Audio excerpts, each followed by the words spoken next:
As the legend of Irvin Johnson continued to grow, his unique skills called for a unique description. I covered the game for the Lansing State Journal, and I congratulated him on the game, and then I said, Irvin, we've got to name you something. How about Magic? And he says, well, that's okay with me, Mr. Stabler.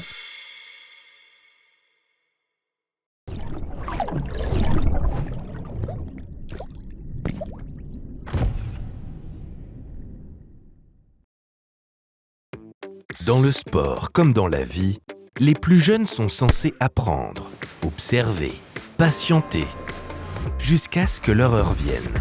Mais il arrive parfois que certaines étoiles filantes bousculent l'ordre établi, qu'un visage apparaisse inattendu, trop lumineux pour passer inaperçu. En 1979, un gamin du Michigan va faire plus que briller. Il va renverser les hiérarchies, redéfinir la notion de rookie et transformer à jamais le destin d'une ligue tout entière. Aujourd'hui, on vous raconte comment Magic Johnson, dès sa première saison, a mené les Lakers au triomphe.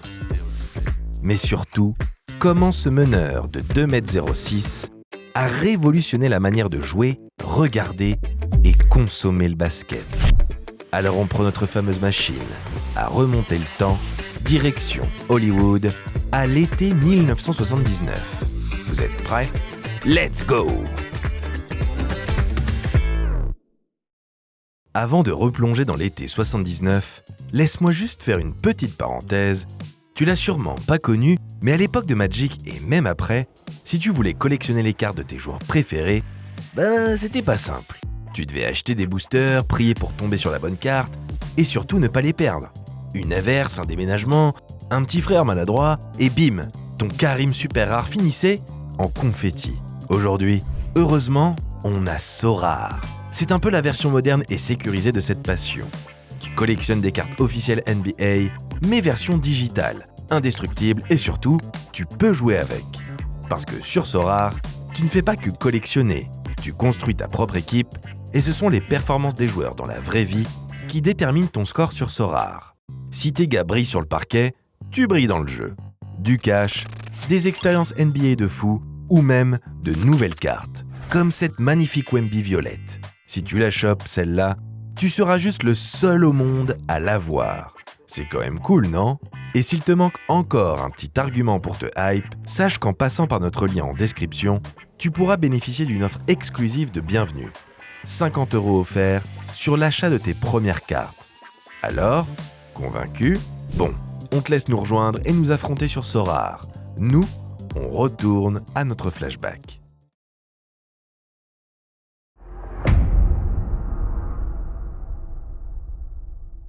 Dans les années 70, la NBA est au plus bas. Les tribunes peinent à se remplir. Les télés se désintéressent et l'Amérique, elle, se lasse. Depuis la fusion NBA-ABA, les amateurs de basket spectaculaire regrettent un sport devenu lisse. Au contraire, les fans de première heure du basket scolaire que la NBA fut dans les années 60 trouvent la mutation du jeu indigne. Comme si cela ne suffisait pas, la Ligue doit aussi affronter ses propres démons, dont le plus destructeur d'entre eux, la cocaïne. La blanche gangrène les vestiaires depuis des années, avalant talent et promesses dans un même nuage. Rongée de l'intérieur, la Grande Ligue perd de son éclat et cherche désespérément à relancer la machine. Même ses finales sont désormais diffusées en différé, reléguées au cœur de la nuit comme une vulgaire émission has-been. Sur cette planète basket délavée, les Lakers ne font pas exception. La franchise mythique des années 60 n'est plus qu'un souvenir de grandeur. Depuis le titre de 1972 et les retraites de Jerry West et Wilt Chamberlain, plus rien, ou presque, ne brille dans la Cité des Anges. À cette époque, un seul homme maintient la flamme malgré lui. Karim Abdul-Jabbar. Plus grand joueur de son époque, Karim n'en demeure pas pour autant le plus spectaculaire. Il impressionne les passionnés, certes, mais le commun des mortels ne se bouscule pas pour le voir jouer. Il est un génie du jeu, un érudit, un spirituel même, mais il est aussi l'homme qui médite dans une Amérique qui cherche à s'amuser.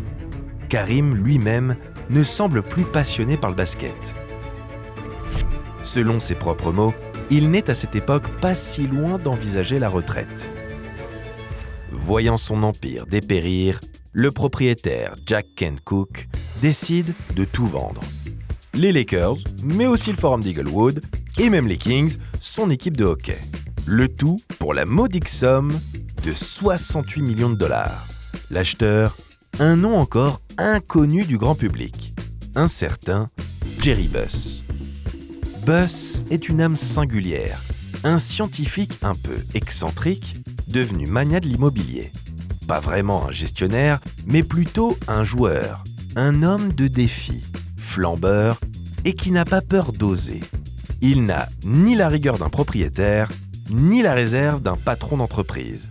Mais il possède une chose que les autres n'ont pas, une vision. Sa propre idée du basket et de ce que doivent devenir ces Lakers est claire, une expérience à grande échelle.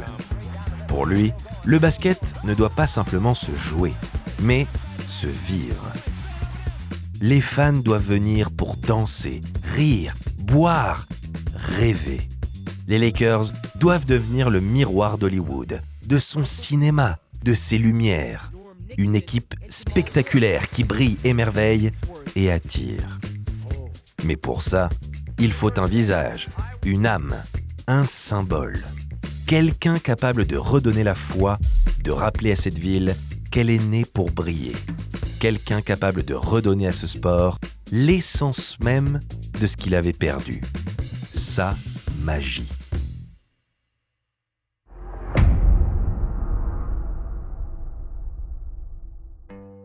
Vous voyez ce mec-là ? Mais si, celui avec le grand sourire d'enfant là. On ne voit que lui sur le terrain. Il anticipe tout avant tout le monde et balance des passes dans le dos comme s'il voyait le futur. Le mec avec une aura de dingue juste ici. On est à la fin des années 70 et ce garçon de 20 ans a un nom. Earvin Johnson Jr. Mais ici, dans le Michigan, tout le monde l'appelle déjà Magic.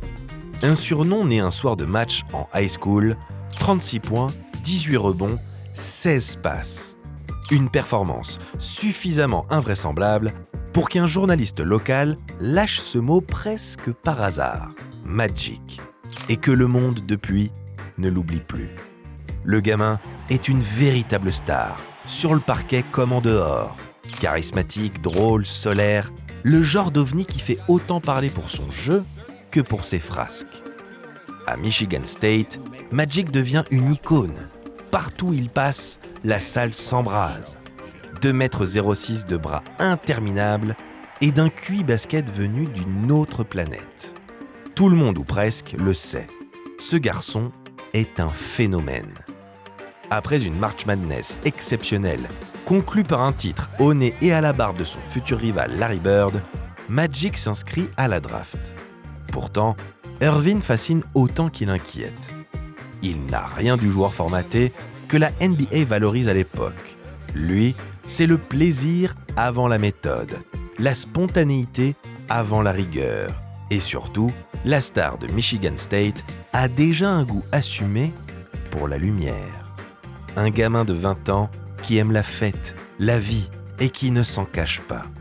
Un profil bien trop Hollywood pour rassurer les dirigeants d'une ligue qui se veut encore sobre et disciplinée. Dans les bureaux des Lakers, le débat est intense. Jerry West et Bill Sharman, hauts dignitaires de la maison Purple and Gold, préfèrent jouer la sécurité. Leur favori s'appelle Sidney Moncrief. Un joueur plus sobre, plus mature, plus NBA ready. Mais un homme, un seul, va tout faire basculer. Jerry Buss.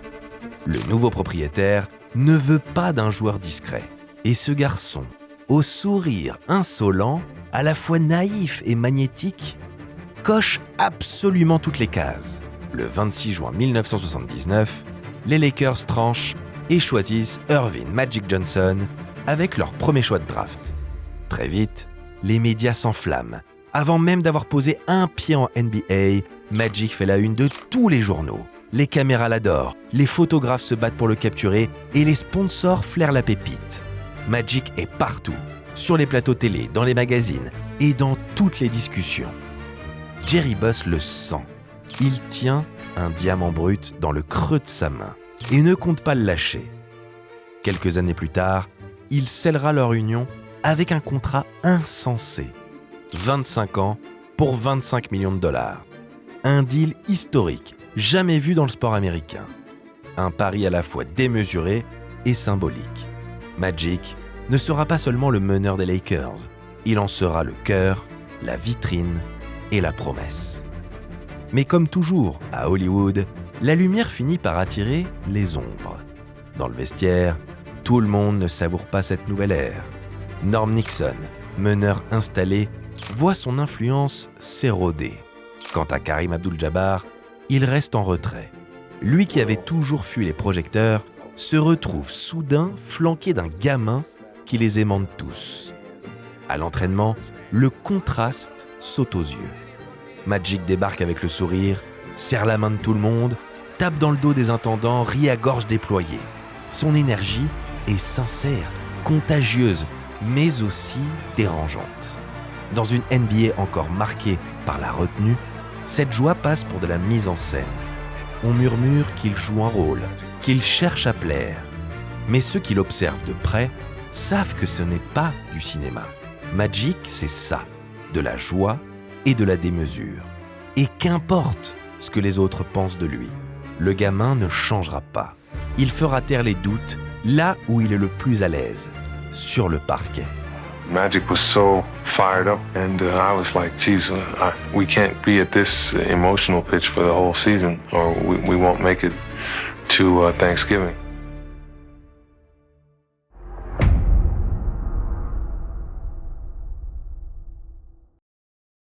Les débuts de Magic en NBA sont bons, très bons même. Mais quelque chose cloche. Le jeu est encore trop lent pour lui, trop posé, trop académique. C'est un basket pensé pour Kareem, pas pour lui. Magic, lui, veut courir, improviser, s'amuser. Les Lakers gagnent, mais sans éclat. Et derrière son sourire, Magic s'ennuie. Le gamin a l'impression d'être bridé, de peindre en noir et blanc un monde qu'il ne sait voir qu'en couleur. Son talent éclate par moments, mais le système ne parle pas sa langue. Il est le cœur d'un orchestre qu'on force à jouer au métronome. Pourtant, tout avait bien commencé. Jerry Buss voulait du spectacle, du panache, du jeu en mouvement. C'est pour ça qu'il avait engagé Jack McKinney à l'été 1979. Un coach avant-gardiste, obsédé par la vitesse et la créativité. Sous sa houlette, les Lakers trouvent du rythme, mais Magic peine encore à s'épanouir totalement. Et puis, un jour, le hasard frappe. McKinney chute gravement à vélo. Un accident terrible qui le tient éloigné du banc pendant de longs mois.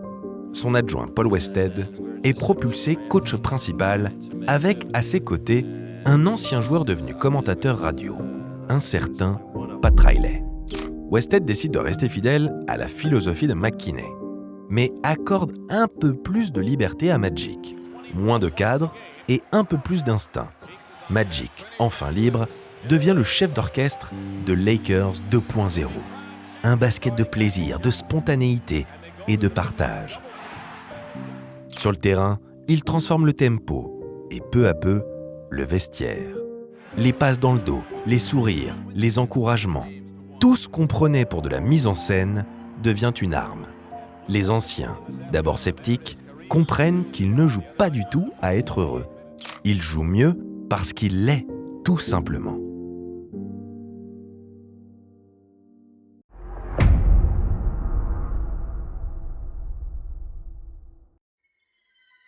Au fil des matchs, quelque chose se crée à Los Angeles.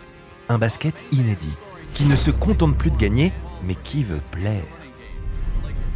Au Forum, les soirs de match deviennent des événements immanquables. Les projecteurs balayent la salle, les Laker Girls enflamment les temps morts, tandis que les célébrités s'accumulent en courtside.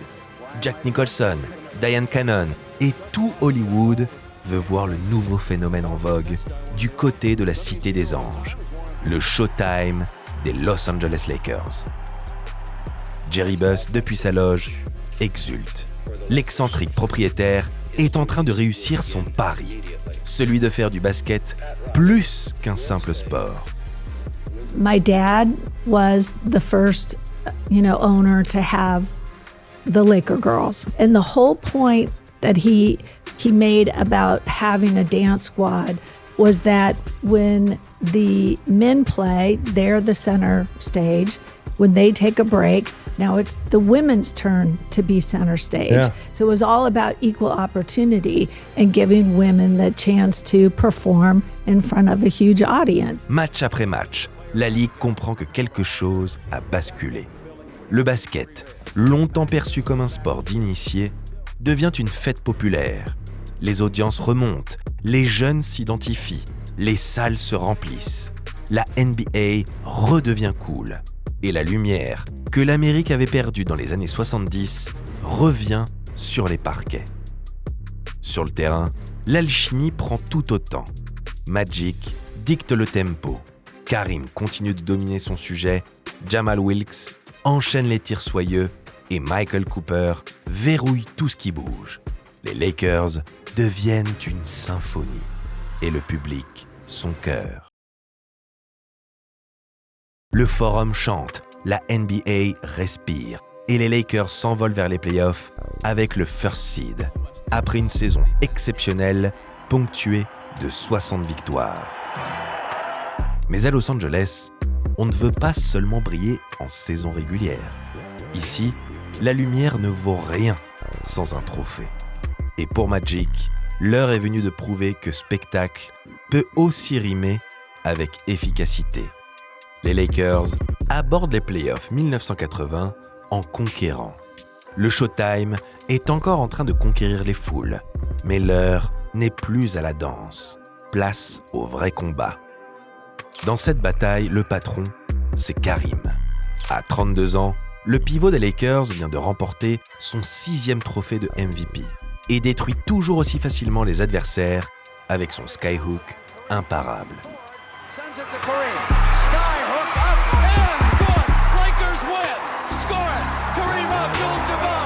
Certes, Magic brille, apporte un nouveau souffle à l'équipe, mais le pilier reste Abdul-Jabbar. Exempt de premier tour, les Lakers font face à Phoenix en demi-finale de conférence. Magic distribue, Wilkes arrose et Karim domine. Les Purple and Gold ne laissent aucune chance aux Suns et remportent la série 4-1. On le sent, l'équipe ne veut plus seulement impressionner, elle veut régner. Derrière, c'est Seattle, champion sortant, qui se dresse sur la route du Showtime. Une opposition de style, le jeu libre contre la discipline. La série est rude, physique, accrochée. Mais à chaque fois que les Lakers semblent vaciller, Karim les porte sur son dos. Son autorité, sa constance, son calme permettent aux Lakers de garder le cap. Magic, lui, apprend, observe, grandit. Au fil des tours, il comprend quand accélérer et quand ralentir. Son leadership se bonifie au fil des semaines et des rencontres. En seulement 5 matchs, Los Angeles remporte la série et retrouve les finales NBA, 8 ans après son dernier titre.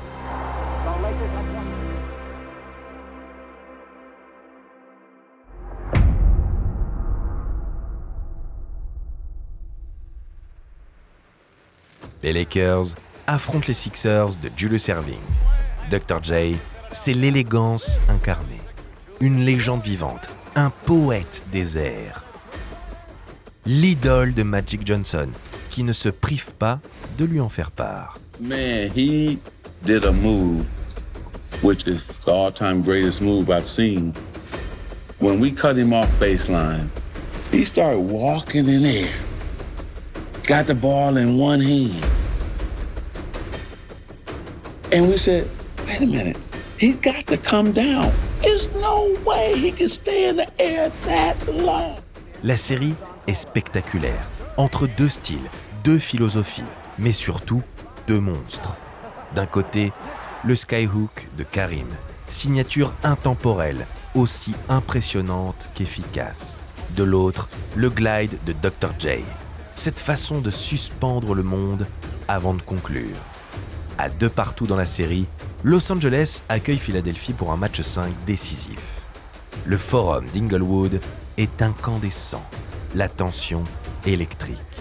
Et comme souvent quand la tempête menace, c'est Karim Abdul-Jabbar qui prend les choses en main. Sur le parquet, le pivot domine. Rebond, présence, points, rien ne semble pouvoir l'arrêter. Du moins, jusqu'à ce troisième quart-temps. Sur un lay-up, Karim retombe sur le pied d'un joueur des Sixers. Sa cheville droite se tord brutalement. Le géant s'effondre dans un silence glacial. Le staff médical se précipite et l'aide à regagner les vestiaires. Tout le monde croit la soirée terminée. Mais quelques minutes plus tard, alors que les Lakers vacillent, Karim revient, cheville bandée, visage fermé, regard de marbre. Il boite, mais il joue. Karim plante 14 points dans le seul quatrième quart-temps, prend 6 rebonds et scelle la victoire sur un dernier dunk. À la fin du match, le public hurle son nom. Ses coéquipiers l'aident à marcher, mais l'adrénaline retombe. Dans les vestiaires, la cheville gonfle aussitôt. La douleur est telle qu'il ne peut plus poser le pied au sol. Le verdict tombe. Entorse sévère. Karim ne peut pas voyager. Il restera à Los Angeles pour soigner sa blessure. Les Lakers, eux, n'ont d'autre choix que de s'envoler vers Philadelphie pour disputer le Game 6 sans leur capitaine, sans leur roi. L'avion décolle dans un silence pesant. Les têtes sont baissées. La confiance vacille. Mais au milieu de l'inquiétude, un sourire persiste. Une voix calme, assurée, presque légère. Celle du rookie, Magic Johnson. « Ouais, je vais jouer pivot. » Personne ne le sait encore, mais cette phrase vient décrire le prologue d'une des plus grandes nuits de l'histoire du basket. À 20 ans, le rookie s'avance vers son destin. Sous les projecteurs, il saute le tip-off face à Caldwell Jones, comme pour attraper la couronne qu'on ne lui avait pas encore offerte. Dès les premières secondes, le meneur est stratosphérique. Il mène, shoot, défend, encourage, dirige.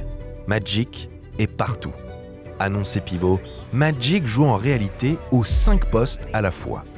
Une performance tout bonnement inédite. À la mi-temps, Irvin a déjà inscrit 22 points. Le public, d'abord hostile, ne hue plus, mais contemple. Dans le troisième quart, Julius Erving tente la révolte, mais Magic répond par la grâce. Un hook, un rebond, une passe. Et ce sourire, toujours ce sourire, celui d'un homme qui vit son rêve. Magic plane totalement dans cette rencontre. 42 points, 15 rebonds, 7 passes. Le rookie défie la logique et permet aux Lakers de remporter le titre, à l'extérieur, sans leur meilleur joueur. Magic s'effondre sur le parquet, submergé d'émotions. Ses coéquipiers le soulèvent, les flashs crépitent, les caméras tremblent. Dans un coin de son salon à Los Angeles, Karim sourit. La couronne est à l'abri. Le royaume a trouvé son prince. Magic est élu MVP des finales et devient le premier rookie de l'histoire à réussir cet exploit, à 20 ans à peine. Cette nuit-là, dans le vacarme du Spectrum, le basket retrouve sa magie et la NBA contemple enfin son avenir. Chaque personne ayant assisté à ce match sait qu'elle vient d'assister à la naissance d'une légende. On dit souvent que Michael Jordan fit régner la NBA sur le monde du sport dans les années 90, que par son simple talent, il permit à la Grande Ligue de vivre son âge d'or. Et c'est vrai. Mais avant d'étendre l'empire, il a fallu qu'un autre la fasse renaître. Et cette renaissance portait le sourire d'un gamin du Michigan, celui d'Irvin Magic Johnson. Le 13 mai 1980, à Philadelphie, Magic a rendu au basket ce qu'il avait perdu, sa lumière. Ce soir-là, la NBA a compris qu'on pouvait gagner en souriant, que le jeu pouvait redevenir une fête. le Showtime venait de naître. Et avec lui, une décennie de gloire, de créativité et de rivalité mythique qui allait à jamais changer le visage du basket. This man has a smile that lights up a television screen from here to Bangor, Maine. The incredible passion to play basketball. He loved the game. He loved to entertain the crowd. When he came to Everett, he was announced. People said, "Oh, wait until Irvin Johnson comes, wait until Irvin Johnson comes." I told all my friends that I had a kid coming in here that would make them forget about every other basketball player in the area, or maybe they ever saw it. Everybody kind of teased me about that, but we knew we had something special. I remember we had probably 20 guys at my house and we was watching on TV, and we all agreed that's the best team we ever seen.